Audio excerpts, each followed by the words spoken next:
Muscular force, mechanical force, gravitational force, magnetic force पाहिलं. आता आपण पाहिलेला आहे फ्रिक्शनल फोर्स.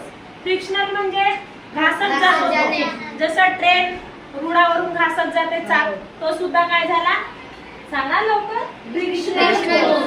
बरोबर आहे. कॅरम बोर्ड वरून गोटी घासली जाते, तसा आता हा डस्टर आहे.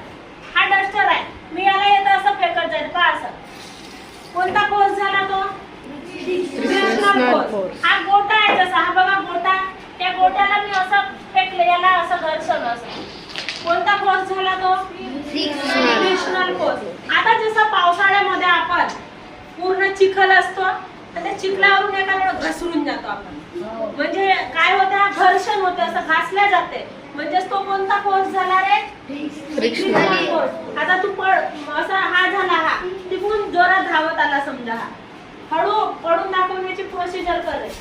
हा आता हा घसरला ना, मग हा कोणता फोर्स झाला, फ्रिक्शनल फोर्स. कोणता झाला, फ्रिक्शनल फोर्स. याच्यामध्ये फ्रिक्शनल फोर्स तयार झाला, म्हणजे हा घसरला, हा तर हा कोणता फोर्स झाला, फ्रिक्शनल फोर्स. आता आपण हे उदाहरण पाहिले कॅरमचा. आता कॅरम नाही आपल्याकडे, परंतु कॅरमच्या जागी आपण हा गोटा घेतला. कॅरम बोर्ड असाच राहतो, त्याला आपण अशी गोटी टाकतो, त्याला हा कोणता फोर्स झाला, फ्रिक्शनल फोर्स. आता हा झाला डस्टर, त्याला मी असं करते पा, कोणता फोर्स झाला तो, फ्रिक्शनल फोर्स. कोणता झाला, फ्रिक्शनल फोर्स. तर अशा प्रकारे फ्रिक्शनल फोर्स म्हणजे घर्षणीय बल.